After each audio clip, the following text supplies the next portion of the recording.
Hey guys, and welcome to my channel. If this is your first time, welcome. Go ahead and do me a favor and hit that subscribe button. If you're a returning viewer or a listener, thank you for coming back and thank you for all the support like you always do. And now that I'm done that intro, let's get into it. Remains were found along the shores of Lake Michigan. Her killer thought he could hide what happened, but the investigation uncovered the truth. A first date, 2 drinks, a night out in Milwaukee. For 19-year-old college student Sade Robinson, it should have been a step into new beginnings. Instead, it became the last night of her life. What followed was a crime so brutal, it shocked even seasoned investigators.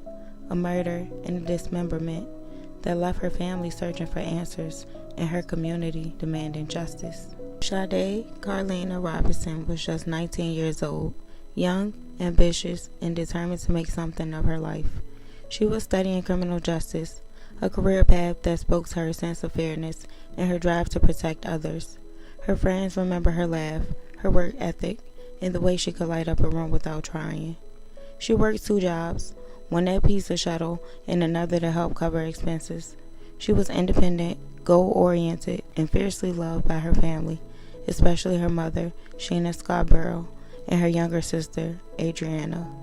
But no one could have imagined that on April 1st, 2024, a seemingly innocent decision, agreeing to go on a first date, will mark the beginning of a nightmare. Sade's date was with 34-year-old Maxwell Anderson. They had connected and agreed to meet for drinks. Surveillance cameras would later capture the two visiting at least 2 different bars in Milwaukee that evening. From the outside, nothing looked unusual.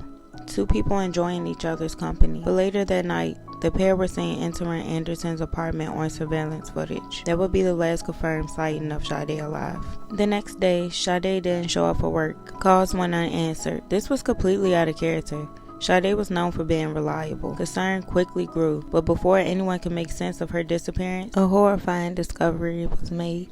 On April 2nd, a jogger at Wanamac Park stumbled upon a severed human leg along the shoreline of Lake Michigan. DNA testing confirmed it belonged to Sade Robinson. As news spread, Milwaukee was gripped with shock and fear. Over the next several days, more remains were found. A torso and an arm washed ashore, later a foot. Her head has never been recovered. Each new discovery painted an even more gruesome picture of the violence she endured. Police also found her car, burned and abandoned, another sign that her killer had tried to cover his tracks. Investigators moved fast. Phone records, surveillance video, and witness statements quickly led them to Maxwell Anderson. Inside his apartment, they discovered disturbing evidence, and on his phone, even more horrifying details emerged. There were images of Sade in a vulnerable state, apparently incapacitated, taken before her death.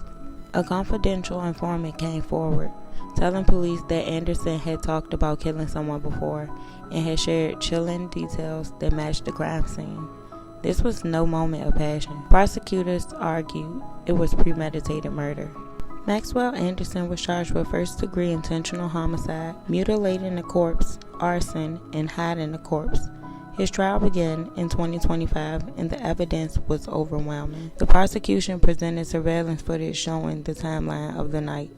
They showed the jury photos of Anderson's phone, outlined the pattern of his movements, and detailed the gruesome way Sade's remains had been dispersed. They also highlighted that her car had been deliberately set on fire to destroy evidence.